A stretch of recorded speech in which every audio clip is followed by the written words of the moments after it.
ನಮಸ್ಕಾರ ಎಲ್ಲರಿಗೂ. ಇವತ್ತು ನಾನು ಯಾವ ಜಾಗದಲ್ಲಿ ನಿಮ್ಮನ್ನು ಮಾತಾಡ್ತಿದ್ದೀನಿ ಅಂತ ಹೇಳೋದಕ್ಕೆ ಮುಂಚೆ ಒಂದು ಸರಿ ಎಲ್ಲ ಜಾಗ ನೋಡಿಬಿಡಿ. ಸುತ್ತಮುತ್ತ ಬಹಳಷ್ಟು ಜನಕ್ಕೆ ಇದರ ಪರಿಚಯ ಇರಬಹುದು, ತುಂಬ ಜನಕ್ಕೆ ಇದರ ಪರಿಚಯ ಇದ್ದರೂ ಸರಿಯಾಗಿಲ್ಲದೆ ಇರಬಹುದು. ಈಗ ನಾನು ನಿಂತಿರೋದು ಹನುಮಂತನ ಕ್ಷೇತ್ರ. ತ್ರೇತಾಯುಗದಲ್ಲಿ ಯಾವುದನ್ನು ನಾವು ಕಿಷ್ಕಿಂಧ ಕಾಂಡ ಅಂತ ಒಂದಿದೆ. ಕಿಷ್ಕಿಂಧ ಕಾಂಡ ಅಂತಲೇ ಒಂದು ಕಾಂಡ. ಅದರಲ್ಲಿ ಹನುಮಂತನ ಹುಟ್ಟಿನಿಂದ ಹನುಮಂತನ ಬಗ್ಗೆ ಬಹಳಷ್ಟು ವಿಷಯಗಳನ್ನು ಹೇಳಿದೆ. ಬನ್ನಿ ಮಾತಾಡ್ತಾ ಹೋಗೋಣ. ಇದು ಕಿಷ್ಕಿಂಧ ಅನ್ನೋ ನಗರ. ಅಂದರೆ ಇದು ನಗರ ಅಲ್ಲ, ಇದು ಬೆಟ್ಟಗುಡ್ಡದ ಪ್ರದೇಶ. ಆಗ ಸುಗ್ರೀವ ಇವ್ರ ಕಥೆ ಎಲ್ಲ ಕೇಳಿದ್ದೀವಿ ನಾವು ರಾಮಾಯಣದಲ್ಲಿ. ವಾಲಿಗೆ ಹೆದರಿ ಸುಗ್ರೀವ ಇಲ್ಲಿ ಅವನ ಸಾಮ್ರಾಜ್ಯನ ಮಾಡ್ಕೊಂಡಿದ್ದ. ಇದೇ ಜಾಗದಲ್ಲಿ ಹನುಮಂತ ಇದ್ದಂಥ ಜಾಗ. ಇಲ್ಲಿ ಹತ್ತಿರದಲ್ಲಿ ಹನುಮಂತನ ಬೆಟ್ಟ ಇದೆ, ಅಂಜನ ಬೆಟ್ಟ ಅಂತ. ಈ ಕ್ಷೇತ್ರ ತುಂಬ ಸ್ಪೆಷಲ್ಲು. ಇದಕ್ಕೆ ಹೆಸರು ಚಕ್ರತೀರ್ಥ ಅಂತ. ಈಗ ನೋಡ್ಬೋದು ನೀವಲ್ಲಿ ನದಿ ಹರಿತಾ ಇದೆ, ತುಂಗಭದ್ರಾ ನದಿ. ಆ ನದಿ ಹರಿದು ಬಂದು ಹೀಗೆ ಚಕ್ರದ ಥರ ಒಂದು ಫುಲ್ ಯೂಟರ್ನ್ ತಗೊಳುತ್ತೆ.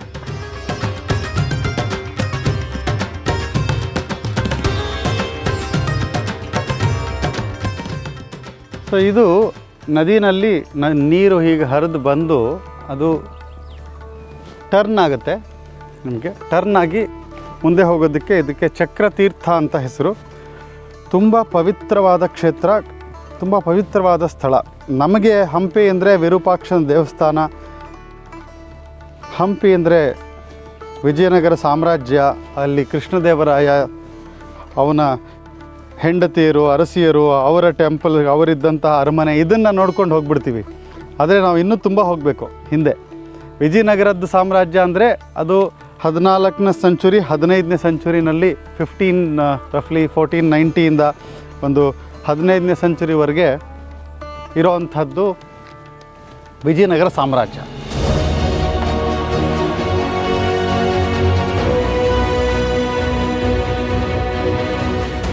ಸೊ ಈ ವಿಜಯನಗರ ಸಾಮ್ರಾಜ್ಯದ ಅಷ್ಟೇ ನಾವು ಜ್ಞಾಪಕ ಇಟ್ಕೊಂಡಿದ್ದೀವಿ. ಇದು ಬರೀ ವಿಜಯನಗರ ಸಾಮ್ರಾಜ್ಯ ಅಲ್ಲ, ಅಂದರೆ 15th ಸೆಂಚುರಿ.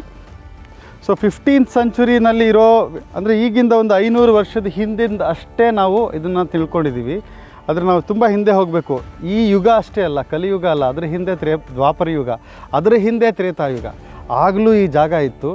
ಆ ತ್ರೇತಾಯುಗದಲ್ಲಿ ಮುಖ್ಯವಾಗಿ ಬರೋದು ರಾಮಾಯಣ. ನಿಮಗೆ ಗೊತ್ತು, ರಾಮಾಯಣದಲ್ಲಿ ಮುಖ್ಯವಾದ ಕ್ಯಾರೆಕ್ಟರು ರಾಮ ಸೀತೆ ಬಿಟ್ಟರೆ ಹನುಮಂತ. ಆ ಹನುಮಂತ ಇದ್ದಿದ್ದ ಜಾಗ ಇದು ಕಿಷ್ಕಿಂಧ ನಗರ. ಇದು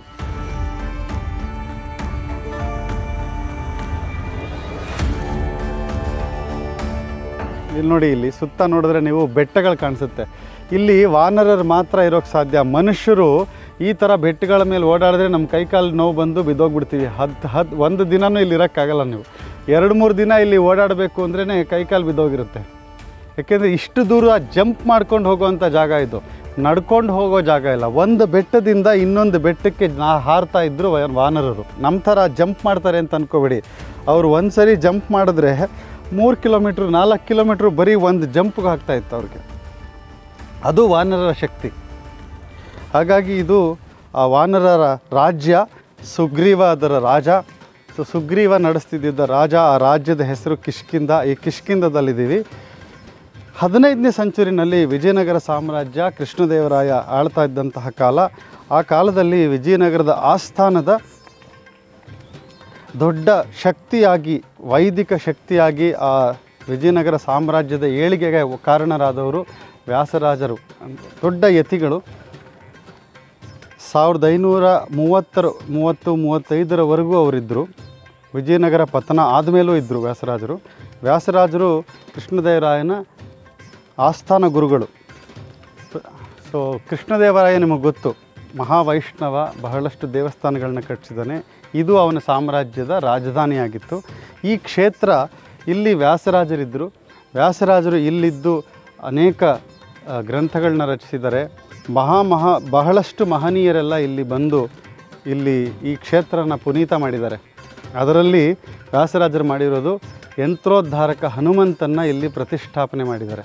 ಹಿಂದೆ ಸುಗ್ರೀವನ ಕಾಲದಲ್ಲಿ ಏನು ಹನುಮಂತ ಇಲ್ಲಿ ಹುಟ್ಟಿ ಎಲ್ಲ ಮಹತ್ ಕಾರ್ಯಗಳನ್ನ ಮಾಡ್ದ, ರಾಮನ ಸೇವೆ ಮಾಡ್ದ, ಅದಾದ ಮೇಲೆ ಹನುಮಂತ ಇಲ್ಲಿ ಬಂದಿಲ್ಲ.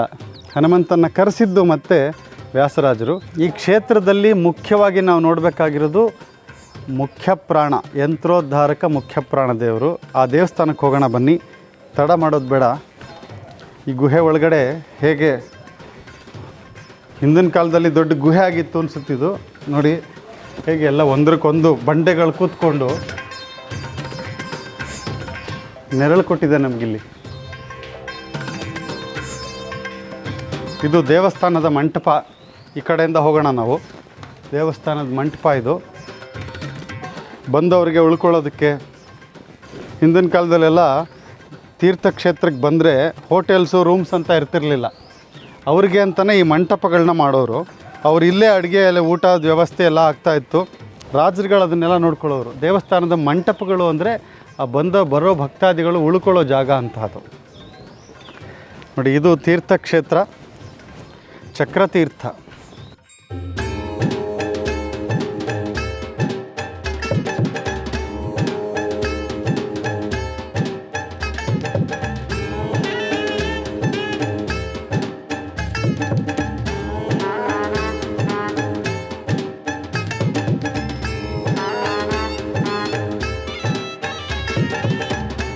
ಪುರಾಣ ಪ್ರಸಿದ್ಧವಾದ ಕ್ಷೇತ್ರ ಇದು ಚಕ್ರತೀರ್ಥ. ಚಕ್ರತೀರ್ಥ ಅಂತ ಯಾಕೆ ಹೇಳ್ತೀವಿ ಅಂದರೆ, ಇಲ್ಲಿ ತುಂಗಭದ್ರಾ ನದಿ ನೋಡಿ, ಅಲ್ಲಿಂದ ಬಂದರೆ ಇಲ್ಲಿ ಟರ್ನ್ ಆಗುತ್ತೆ. ಟರ್ನ್ ಆದಾಗ ನಿಮಗೆ ನಾರ್ಮಲಿ ಆ ವಾಟರ್ ಫೋರ್ಸಸ್ ಬಂದು ಅದು ಸುಳಿ ಅಂತ ಹೇಳ್ತೀವಿ. ನೀವು ಭಾಳಷ್ಟು ಜನ ಹೊಳೆಯಲ್ಲಿ ಸುಳಿ ಇದೆ ಸಿಕ್ಕಾಕೊಂಡ್ಬಿಡ್ತೀರಿ ಅಂತ ಹೇಳ್ತೀರಲ್ಲ, ಆ ಥರ ಇಲ್ಲಿ ಸುಳಿಗಳಿರುತ್ತೆ.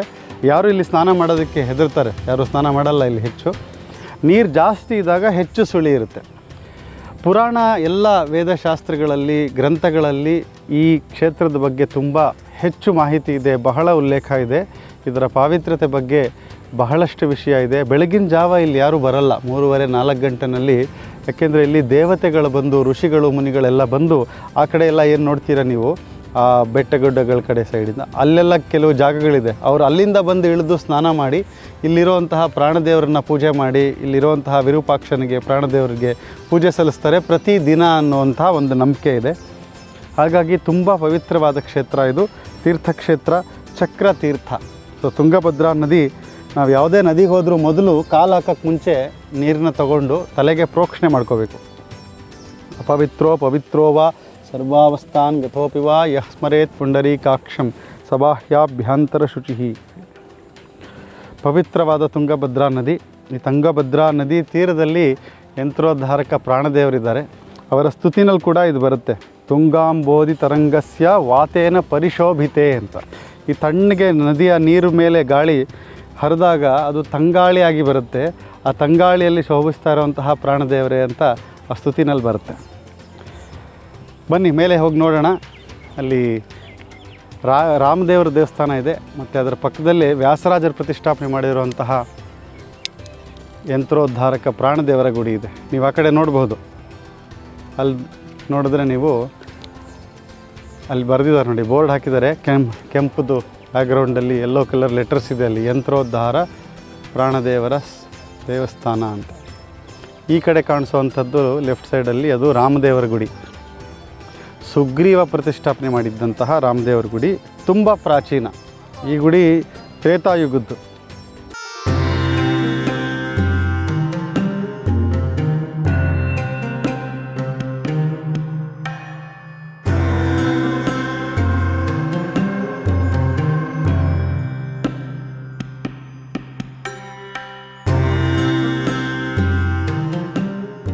ರಾಮಾಯಣದಲ್ಲಿ 6 ಕಾಂಡಗಳು ಬರ್ತವೆ. ಅದರಲ್ಲಿ 4ನೇ ಕಾಂಡ ಕಿಷ್ಕಿಂಧ ಕಾಂಡ ಅಂತ, ಅದು ಇಲ್ಲೇ ನಡೆಯುತ್ತೆ. ಸೀತೆಯನ್ನು ರಾವಣಾಸುರ ಎತ್ಕೊಂಡು ಹೋಗಬೇಕಾದ್ರೆ ಸೀತೆ ತನ್ನ ಆಭರಣಗಳನ್ನ ಇಲ್ಲಿ ಕೆಳಗಿಸಿತಾಳೆ. ಇಲ್ಲಿ ಸುಗ್ರೀವ ಇರ್ತಕ್ಕಂಥ ಸ್ಥಳ ಇದು. ರಾಮ ಲಕ್ಷ್ಮಣ ಸೀತೆ ಹುಡುಕ್ತಾ ಬಂದಾಗೆ ಇಲ್ಲಿ ವಾಲಿ, ಸುಗ್ರೀವ, ಅಂಗದ, ಜಾಂಬವಂತ, ಹನುಮಂತರ ಪರಿಚಯ ಇಲ್ಲಿ ಆಗುತ್ತೆ. ಕಿಷ್ಕಿಂಧ ಕಾಂಡ ರಾಮಾಯಣದಲ್ಲಿ ಆ ಸೀತೆ ಎಸ್ತಿರೋ ಆಭರಣಗಳನ್ನ ರಾಮದೇವರಿಗೆ ತೋರಿಸಿದರೆ ರಾಮದೇವರು ಕಂಡುಹಿಡಿಯೋಕ್ಕಾಗಲ್ಲ. ಲಕ್ಷ್ಮಣನಿಗೆ ತೋರಿಸಿದ್ರೆ ಲಕ್ಷ್ಮಣ ಕಾಲುಂಗುರ ನೋಡಿಬಿಟ್ಟು ಅತ್ತಿಗೆ ಸೀತೆ ಇದು ಅಂತೇಳಿ ಕಂಡುಹಿಡಿತಾನೆ. ಯಾಕಂದರೆ ಲಕ್ಷ್ಮಣ ಇವತ್ತು ಸೀತೆಯನ್ನು ಮುಖ ನೋಡಿರಲ್ಲ, ಪಾದ ನೋಡ್ತಾ ಇರ್ತಾನೆ. ದಂಡಕಾರಣ್ಯದಿಂದ ಸೀತೆಯನ್ನು ಹುಡುಕ್ತಾ ಬರ್ತಾರೆ. ಯಾರು ಅಪಹರಿಸಿದಾರೆ ಅನ್ನೋದು ಗೊತ್ತಾಗಲ್ಲ. ಇಲ್ಲಿ ಬಂದಾಗ ರಾವಣಾಸುರ ಅಪಹರಿಸಿದಾನ ಅನ್ನೋದು ಗೊತ್ತಾಗುತ್ತೆ.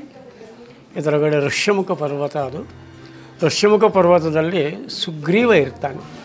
ವಾಲಿಗೆ ಸುಗ್ರೀವಿಗೆ ಯುದ್ಧ ಆಗ್ತಾ ಇರುತ್ತೆ, ಇಬ್ಬರಿಗೂ ಆಗಲ್ಲ. ಆ ವಾಲಿ ಒಂದು ಹೆದರ್ಕೊಂಡು ಸುಗ್ರೀವ ಋಷ್ಯಮುಖ ಗುಹೆಯೊಳಗೆ ಅವಿತುಕೊಂಡಿರ್ತಾನೆ. ರಾಮ ಲಕ್ಷ್ಮಣರು ಬಂದಾಗ ಆ ಗವಿಯೊಳಗೆ ಕರ್ಕೊಂಡೋಗಿ ಅಲ್ಲಿ ಮೊದಲ ಪರಿಚಯ, ರಾಣದೇವ್ರನ್ನ ಮೊದಲ ಪರಿಚಯ ಮಾಡಿಸ್ತಾನೆ. ಆ ಸೀತೆ ಎಸ್ತಿರೋ ಆಭರಣಗಳನ್ನ ರಾಮದೇವರಿಗೆ ತೋರಿಸಿದ್ರೆ ರಾಮದೇವರು ಕಂಡಿಡಿಯೋಕ್ಕಾಗಲ್ಲ. ಆಮೇಲೆ ಸುಗ್ರೀವರಿಗೆ ರಾಮದೇವರಿಗೆ ಅಲ್ಲಿ ಮಾತುಕತೆ ಆಗುತ್ತೆ. ವಾಲಿ ಅನ್ನೋ ನನ್ನ ಅಣ್ಣ ಇದ್ದಾನೆ, ಅವನಿಂದ ನನಗೆ ರಾಜ್ಯವನ್ನು ಬಿಡಿಸ್ಕೊಡ್ರಿ, ಸೀತೆಯನ್ನು ಬಿಡಿಸ್ಕೊಂಬರೋಕ್ಕೆ ನಾನು ಸಹಾಯ ಮಾಡ್ತೀನಿ ಅನ್ನೋ ಮಾತಿನ ಮೇಲೆ ಶ್ರೀರಾಮದೇವರು ಇಲ್ಲಿ ವಾಲಿನ ಸಂಹಾರ ಮಾಡ್ತಾರೆ. ನಂತರ ವಾನರ ಸೈನ್ಯ ಸಮೇತ ಲಂಕೆಗೆ ಹೋಗಿ ರಾವಣನ ಸಂಹಾರ ಮಾಡಿ ಸೀತೆಯನ್ನು ಕರ್ಕೊಂಬರ್ತಾರೆ.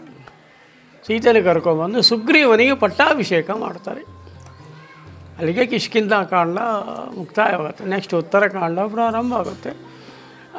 ಕಿಷ್ಕಿಂಧ ಕಾಂಡಕ್ಕೆ ಬಂದಾಗ ಇಲ್ಲಿಂದಲೇ ಆಂಜನೇಯ ಉಂಗುರ ತಗೊಂಡು ಹೋಗೋದು ಸುಂದರಕಾಂಡ ಅಂತ ಅದು ಇಲ್ಲಿಂದಲೇ ಬರುತ್ತೆ. ಸುಗ್ರೀವರಿಗೆ ಪಟ್ಟಾಭಿಷೇಕ ಮಾಡಿದ ನೆನಪಿಗಾಗಿ ಸುಗ್ರೀವ ಪ್ರತಿಷ್ಠಾಪನೆ ಅಂತ ಇದು. ಸಾಮಾನ್ಯವಾಗಿ ಆಂಜನೇಯ ಇರ್ತಾನೆ, ಈಗ ಸುಗ್ರೀವ ಇರ್ತಾನೆ ಅಂತ ಪ್ರತೀತಿ.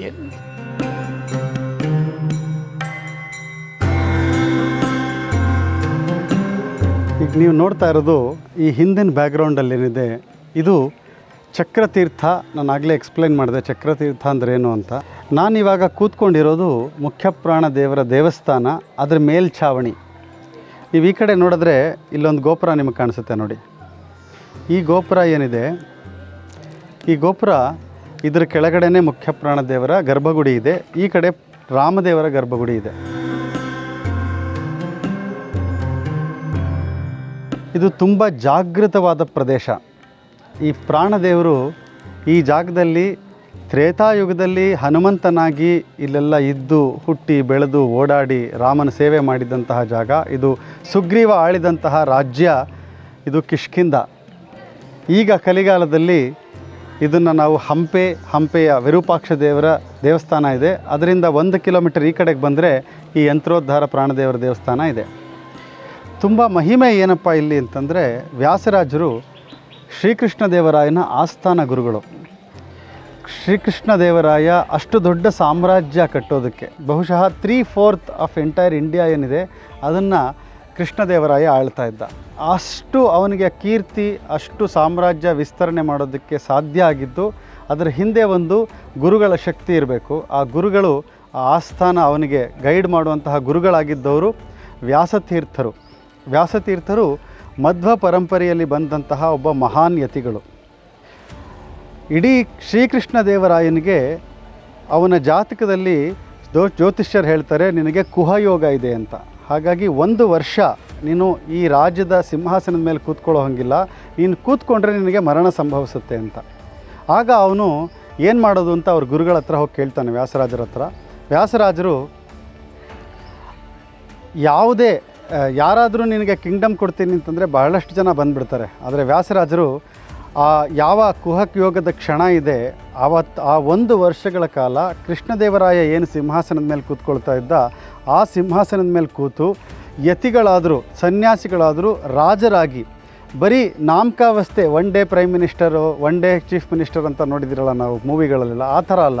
ಪ್ರತಿ 365 ದಿನ ರಾಜ ಏನೇನು ಮಾಡಬೇಕು ಎಲ್ಲ ಡ್ಯೂಟೀಸ್ಗಳನ್ನು ಕೂಡ ವ್ಯಾಸರಾಜರು ಮಾಡಿ ಕೃಷ್ಣದೇವರಾಯನಿಗೆ ದೀರ್ಘಾಯುಷ್ಯ ಬರೋ ಹಾಗೆ ಮಾಡಿ, ಜೊತೆಗೆ ಅವನ ಅಡ್ಮಿನಿಸ್ಟ್ರೇಷನ್ಗೆ ಬೇಕಾದಂತಹ ವೈದಿಕ ಸಲಹೆಗಳು.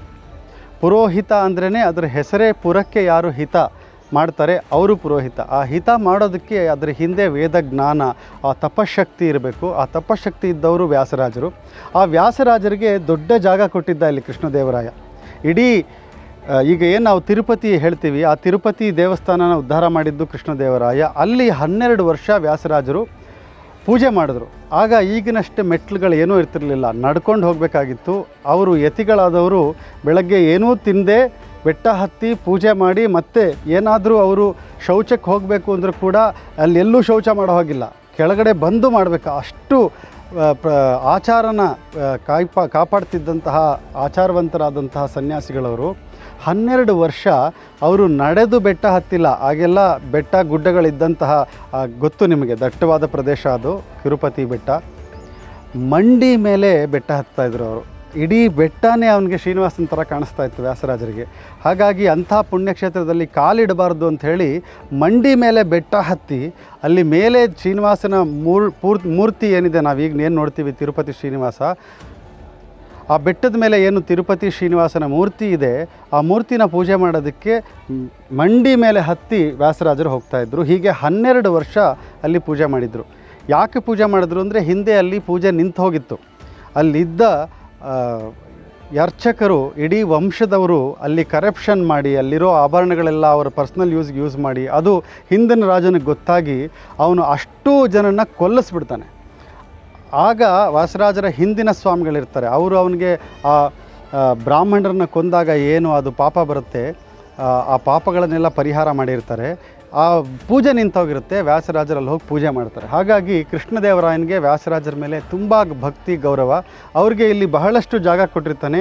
ಹಿಂದೆ ಇಲ್ಲೊಂದು ವ್ಯಾಸರಾಜರ ಮಠ ಕೂಡ ಇತ್ತು, ಅದಕ್ಕೆ ಲೋಕಪಾವನ ಮಠ ಅಂತ ಕರಿತಾಯಿದ್ರು. ಆಗ ವ್ಯಾಸರಾಜ ಮಠ ಅಂತಿರಲಿಲ್ಲ, ಲೋಕಪಾವನ ಮಠ ಅಂತ ಇಲ್ಲಿ ಈಗಲೂ ಕೂಡ ಅದಿದೆ. ಅದು ಗೌರ್ಮೆಂಟ್ ವಶದಲ್ಲಿದೆ. ಹೆಚ್ಚು ವಿಷಯಗಳಿನ್ನೂ ಆಚೆ ಬರೋದಿದೆ.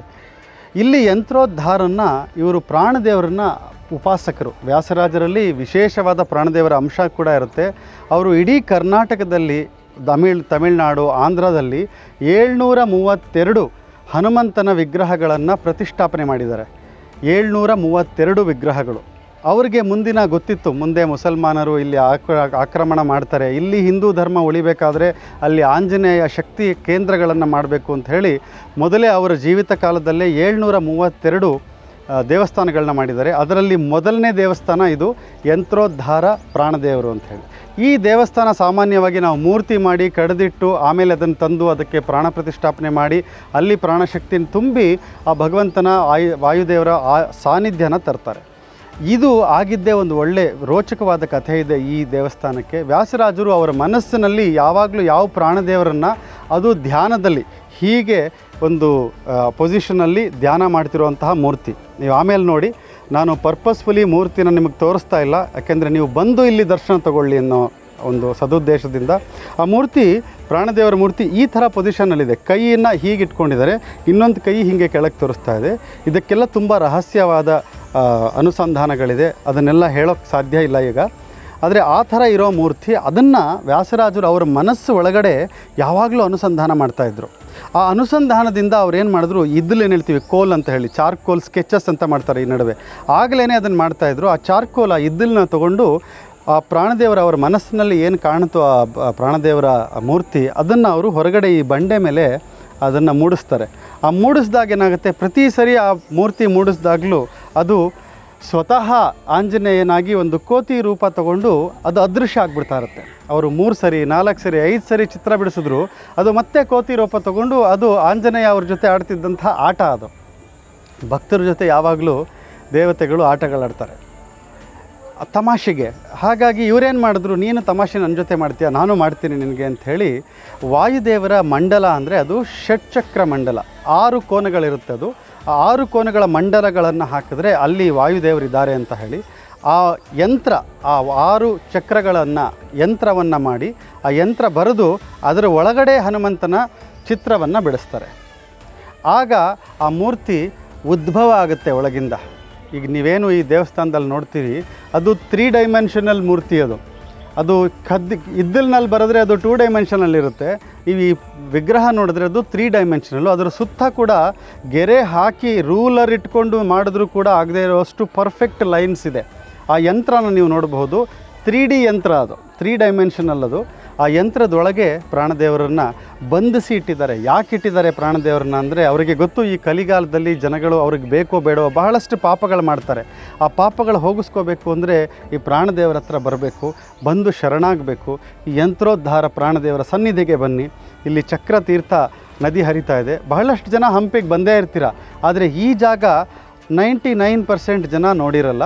ಇದು ಪ್ರಾಣದೇವರ ಸನ್ನಿಧಿ. ಇಲ್ಲಿ ಬನ್ನಿ, ವಿರೂಪಾಕ್ಷ ಗುಡಿಗೆ ಬರ್ತೀರಾ ನೀವು, ಅಲ್ಲಿಂದ 1 ಕಿಲೋಮೀಟರ್ ಅಷ್ಟೇ ದೂರದಲ್ಲಿದೆ. ಇಲ್ಲಿ ಬನ್ನಿ, ಈ ಪ್ರಾಣದೇವರಿಗೆ ಶರಣಾಗಿ ಇದು ತ್ರೇತಾಯುಗದ, ನಾನು ಹೇಳಿದಾಗೆ ಇದು ತ್ರೇತಾಯುಗದಲ್ಲಿ ಇದ್ದ ಕಿಷ್ಕಿಂಧ ನಗರ. ಇದು ಯಾರಿಗಿಷ್ಟ ಇಲ್ಲ ಕಿಷ್ಕಿಂಧ ನಗರಕ್ಕೆ ಬರಬೇಕು, ಆ ರಾಮದೇವ್ರನ್ನ ನೋಡಬೇಕು, ಆ ಹನುಮಂತನ ನೋಡಬೇಕು ಅಂದರೆ ಇಲ್ಲಿ ಪ್ರಾಣದೇವರಿದ್ದಾರೆ, ಯಂತ್ರೋದ್ಧಾರ ಹನುಮಂತ. ಬನ್ನಿ, ಬಂದು ಸಂದರ್ಶನ ಮಾಡಿ ಭಕ್ತಿಯಿಂದ ಅವನ ಪಾದಕ್ಕೆರಗಿ ನಿಮ್ಮ ಎಲ್ಲ ಸಂಕಷ್ಟಗಳನ್ನು ಪರಿಹರಿಸೋದಕ್ಕೆ ಸಾಧ್ಯ ಇರೋದು ಆ ಪ್ರಾಣದೇವರಿಗೆ ಮಾತ್ರ. ಈ ಯಂತ್ರೋದ್ಧಾರ ಪ್ರಾಣದೇವರ ಗುಡಿ ಇರೋದು ಈ ಚಕ್ರತೀರ್ಥ, ಇಲ್ಲಿ ಏನಿದೆ ಈ ಚಕ್ರತೀರ್ಥದ ದಕ್ಷಿಣ ಭಾಗ ಅಂದರೆ ಸೌತ್ಗೆ ಈ ಕಡೆ ನೋಡಿ, ಇದು ದಕ್ಷಿಣಸ್ಥ ಗಿರೌಸ್ಥಿತ ಅಂತ ಹೇಳಿ ನಿಮ್ಗೆ ಅದನ್ನು ತೋರಿಸ್ತೀನಿ ಬನ್ನಿ. ನೋಡಿ ಇಲ್ಲಿ ಒಳ್ಳೆ ವ್ಯೂ ಬರುತ್ತೆ, ಯಾಕೆಂದರೆ ಇದು highest point of this place. ಇದು ಈ ದೇವಸ್ಥಾನದ ಮೇಲೆ ನಾವಿದ್ದೀವಿ. ಈ ಕಡೆ ನೀವು ನೋಡೋದಾದರೆ ಅಲ್ಲೊಂದು ದೊಡ್ಡ ಕಲ್ಲುಗಳ ಬೆಟ್ಟಗಳಿದೆ, ಅಲ್ಲೇ ನೀವು ನೋಡಿದ್ರೆ ಆ ಬೆಟ್ಟದ ಹಿಂದೆಯಿಂದ ನೀವು ತುಂಗಭದ್ರಾ ನದಿ ಹಿಂಗೆ ಬರುತ್ತೆ. ಹಿಂಗೆ ಬಂದು ಈ ಬೆಟ್ಟನ ಹಿಂಗೆ ಸುತ್ತ ಹಾಕ್ಕೊಂಡು ಈ ಕಡೆಗೆ ಟರ್ನ್ ಆಗುತ್ತೆ. ಇಟ್ ಈಸ್ ಆಲ್ಮೋಸ್ಟ್ ಒಂದು 120 ಡಿಗ್ರಿ ಟರ್ನ್ ಇದು. ಈ ಟರ್ನಿಂಗಲ್ಲಿ ಏನಾಗುತ್ತೆ, ನೀರು ತಿರುಗಿದಾಗ ಅದರಲ್ಲಿ ವರ್ಲ್ಸ್ ಕ್ರಿಯೇಟ್ ಆಗುತ್ತೆ, ಅಂದರೆ ಸುಳಿ ಅಂತ ಹೇಳ್ತೀವಿ. ಈ ನದಿನಲ್ಲಿ ಹೇಳ್ತಾರೆ ಸುಳಿ ಇದೆ, ಒಳಗಡೆ ಎಳ್ಕೊಂಡು ಬಿಡುತ್ತೆ ನಿಮ್ಮನ್ನು, ನೀವು ಅದನ್ನು ಅಲ್ಲಿ ಹೋಗಬೇಡಿ ನದಿನಲ್ಲಿ ಸುಳಿ ಇದೆ ಅಂತ ಹೇಳ್ತಾರಲ್ಲ, ಇದು ಸುಳಿ ಇರೋವಂತಹ ಜಾಗ. ತುಂಬ ಹೆಚ್ಚು ಪ್ರವಾಹ ಬಂದಾಗ, ಇನ್ಫ್ಯಾಕ್ಟ್ ಈ ಬಹಳ ವರ್ಷಗಳಷ್ಟೇ ಕೆಳಗಡೆ ನೀವು ಗೂಗಲ್ ಮಾಡ್ಬೋದು, ಇಲ್ಲಿ ಪ್ರವಾಹ ಬಂದಿತ್ತು, ಇಷ್ಟು ಜಾಗ ಮುಳುಗೋಗಿತ್ತು ನೀರಿನಲ್ಲಿ, ಅಷ್ಟು ನೀರು ಬರುತ್ತೆ ಇಲ್ಲಿ. ಮಳೆಗಾಲದಲ್ಲಿ ಹೆಚ್ಚು ನೀರಿರುತ್ತೆ, ಹೆಚ್ಚು ಸುಳಿ ಇರುತ್ತೆ ಇಲ್ಲಿ. ಹಾಗಾಗಿ ಅದಕ್ಕೆ ಸುಳಿ ಅಂದರೂ ಚಕ್ರನೇ, ಚಕ್ರತೀರ್ಥ ಅಂತ ತುಂಬ ಪವಿತ್ರವಾದ ಕ್ಷೇತ್ರ. ಇಲ್ಲಿ ಬಂದು ಸ್ನಾನ ಮಾಡಿ ಅದೇ ಶುಚಿಯಿಂದ ಇಲ್ಲಿ ಬಂದು ಈ ಪ್ರಾಣದೇವರನ್ನ ದರ್ಶನ ಮಾಡಿ, ಆ ಪ್ರಾಣದೇವರಿಗೆ ಪೂಜೆ ಮಾಡಿ ಹರಿಸ್ಕೊಳ್ಳಿ. ನಿಮ್ಗೇನು ಕಷ್ಟಗಳಿದೆ ಅದನ್ನೆಲ್ಲ ಪರಿಹಾರ ಮಾಡುವಂಥ ಪ್ರಾಣದೇವರ ಹತ್ರ ಕೇಳ್ಕೊಳ್ಳಿ. ಪ್ರಾಣದೇವರು ಖಂಡಿತ ಅತ್ಯಂತ ಜಾಗೃತವಾದ ಸ್ಥಾನ ಇದು. ಅದು ವ್ಯಾಸರಾಜರ ತಪಶಕ್ತಿಯಿಂದ ಮೂಡಿರುವಂತಹ ಪ್ರಾಣದೇವರು. ಹಾಗಾಗಿ ನಿಮಗೆ ಒಳಗಡೆ ನಮಗೆ ಆರೋಗ್ಯಕ್ಕೆ ಬೇಕಾಗಿರೋದೇ ಪ್ರಾಣಶಕ್ತಿ, ಅದರ ಮೂಲ ಶಕ್ತಿ ಇರೋದೇ ಇಲ್ಲಿ ಪ್ರಾಣದೇವರು, ಯಂತ್ರೋದ್ಧಾರ ಪ್ರಾಣದೇವರು. ಇನ್ಫ್ಯಾಕ್ಟ್ ನಾವು ಒಂದು ಸೀರೀಸ್ ಆಫ್ ನಾಲೆಡ್ಜ್ ಸೀರೀಸ್ನ ಮಾಡ್ತಾಯಿದ್ದೀವಿ. ಅದಕ್ಕೆ ಪ್ರಾಣಯಜ್ಞ ಅನ್ನೋ ಒಂದು 24 ನಿಮಿಷದ ಮೆಡಿಟೇಷನ್ ಮಾಡುವಂಥದ್ದು. ಮೆಡಿಟೇಷನ್ ಅಲ್ಲ, ಅದು ದೇವರ ಪೂಜೆ, ಉಸಿರಿನ ಪೂಜೆಯನಿಗೆ ಅದಕ್ಕೆ ಪ್ರಾಣಯಜ್ಞ ಅಂತ ಹೇಳ್ತೀವಿ. ಹೆಲ್ತ್ ಗ್ಯಾನ್ ಅಂತ ಒಂದು ಪ್ರಾಜೆಕ್ಟು, ಅದು ನನ್ನದೊಂದು ಸಂಸ್ಥೆ ಇದೆ, ಸೂಪರ್ ಸೋಲ್ ಫೌಂಡೇಶನ್ ಅಂತ ಹೇಳಿ. ಈ ಸೂಪರ್ ಸೋಲ್ ಫೌಂಡೇಶನ್ NGO. ಸೂಪರ್ ಸೋಲ್ ಫೌಂಡೇಶನ್ ಒಂದು ಚಾರಿಟಬಲ್ ಸಂಸ್ಥೆ. ಆ ಸಂಸ್ಥೆಯಲ್ಲಿ ಎಲ್ಲರಿಗೂ ಭಗವದ್ ಜ್ಞಾನ ಬರಬೇಕು, ಹೆಚ್ಚಾಗಿ ಆರೋಗ್ಯ. ಇವತ್ತು ಎಲ್ಲರನ್ನೂ ಕಾಡುವಂಥದ್ದು ಸಮಸ್ಯೆ ಆರೋಗ್ಯದ ಸಮಸ್ಯೆ. ಜನ ಹಣ ಸಂಪಾದನೆ ಮಾಡ್ತಾರೆ, ಆದರೆ ಆರೋಗ್ಯ ಸಂಪಾದನೆ ಮಾಡಲ್ಲ. ಆ ಆರೋಗ್ಯ ಸಂಪಾದನೆ ಚೆನ್ನಾಗಿ ಮಾಡಬೇಕು, ಅವ್ರ ಆರೋಗ್ಯ ಚೆನ್ನಾಗಿರಬೇಕು ಅಂದರೆ ಒಳಗಡೆ ಪ್ರಾಣಶಕ್ತಿ ಇನ್ಕ್ರೀಸ್ ಆಗಬೇಕು. ನನಗೆ ಈ ಪ್ರಾಣಯಜ್ಞಕ್ಕೆ ಈ ಹೆಲ್ತ್ ಇನಿಷಿಯೇಟಿವ್ ಮಾಡಬೇಕು, ಇದೊಂದು ಚಾರಿಟಬಲ್ ಸಂಸ್ಥೆ ಮಾಡಿ ಅಂತ ಪ್ರೇರಣೆ ಸಿಕ್ಕಿದ್ದೇ ಈ ಯಂತ್ರೋದ್ಧಾರ ಪ್ರಾಣದೇವರಿಂದ. ಹಾಗಾಗಿ ಇದೇ ಜಾಗದಲ್ಲಿ ಬಂದು ಅದರ ಬಗ್ಗೆ ಮಾತಾಡ್ತಾ ಇದ್ದೀನಿ. ಆ health Gyan YouTube Kannada channel ಇದೆ. ಆ ಚಾನಲ್ನಲ್ಲಿ ಪ್ರಾಣಯಜ್ಞ ಅಂತ 24 ನಿಮಿಷದ ಪ್ರಕ್ರಿಯೆ, ದಿನದ 24 ಗಂಟೆನಲ್ಲಿ ಅಟ್ಲೀಸ್ಟ್ ಒಂದು 24 ಮಿನಿಟ್ಸ್ ಆದರೂ ನೀವು ನಿಮಗೋಸ್ಕರ ತೆಗೆದಿಟ್ಟು ಈ ಪ್ರಾಣಯಜ್ಞನ ಮಾಡಿ. 24 ನಿಮಿಷ ಆಗದೇ ಇದ್ದರೆ 10 ನಿಮಿಷದ ವಿಡಿಯೋ ಕೂಡ ಇದೆ. 10 ನಿಮಿಷದಲ್ಲಿ ಬೆಳಗ್ಗೆ ಸಂಜೆ 2 ಹೊತ್ತು ಕೂಡ ಮಾಡಬಹುದು. ಈ ಪ್ರಾಣಯಜ್ಞ ಆಚರಿಸಿ ಅದಕ್ಕೆ ಬೇಕಾಗುವಂತಹ ನಿಮಗೆ ಅದರ ಅನುಸಂಧಾನಕ್ಕೆ ಬೇಕಾದಂತಹ ನಾಲೆಡ್ಜ್ ಸೀರೀಸ್ ವೀಡಿಯೋಸ್ಗಳು ಕೂಡ ಅದೇ ಯೂಟ್ಯೂಬ್ ಚಾನಲ್ನಲ್ಲಿದೆ. ಈ ಪ್ರಾಣಶಕ್ತಿನ ಇನ್ಕ್ರೀಸ್ ಮಾಡಿಕೊಂಡ್ರೆ ನಿಮ್ಮ ಆರೋಗ್ಯ ಇನ್ಕ್ರೀಸ್ ಆಗುತ್ತೆ. ಅದಕ್ಕೆ ಮೂಲವಾದ ಶಕ್ತಿ ಇರೋದು ಇಲ್ಲಿ ಈ ಯಂತ್ರೋದ್ಧಾರ ಪ್ರಾಣದೇವರ ಸನ್ನಿಧಿಯಲ್ಲಿ. ಅದು ಬಂದಿರೋದು ವ್ಯಾಸರಾಜರ ತಪಶಕ್ತಿಯಿಂದ. ಹಾಗಾಗಿ ಎಲ್ಲರ ಆರೋಗ್ಯ ಸುಧಾರಿಸೋದ್ರಲ್ಲಿ ಯಾವುದೇ ಸಂಶಯ ಇಲ್ಲ. ಅದು ದೇಹದಿರ್ಬೋದು, ಮನಸ್ಸಿನಿರ್ಬೋದು, ಇಂಟರ್ಪರ್ಸ್ನಲ್ ರಿಲೇಷನ್ಶಿಪ್ಸ್ ಇರ್ಬೋದು, ಬಾಸ್ ಆ್ಯಂಡ್ ಸಬಾರ್ಡಿನೇಟ್ ಇವ್ರ ಪ್ರಾಬ್ಲಮ್ಸ್ಗಳಿರ್ಬೋದು, ಅಣ್ಣ ತಮ್ಮಂದರು, ಅಕ್ಕ ತಂಗಿರು, ಏನೇ ಸಮಸ್ಯೆ ಇರಲಿ ಎಲ್ಲ ಸಮಸ್ಯೆಗಳನ್ನು ಪರಿಹಾರ ಮಾಡ್ಕೊಳ್ಳೋದಕ್ಕೆ ಪ್ರಾಣಯಜ್ಞ. ಒಮ್ಮೆನಾದರೂ ಜೀವನದಲ್ಲಿ ಈ ಕ್ಷೇತ್ರಕ್ಕೆ ನೀವು ಬರಲೇಬೇಕು. ಬಂದು ಸಂದರ್ಶನ ಮಾಡಿದ್ರೆ ತುಂಬ ಪುಣ್ಯದ ಅದರ ಫಲವಾಗಿ ನಿಮಗೆ ಆರೋಗ್ಯ ಸಿದ್ಧಿಸುತ್ತೆ ಅಂತ ಹೇಳ್ತೀನಿ. ಜೈ ಶ್ರೀರಾಮ್.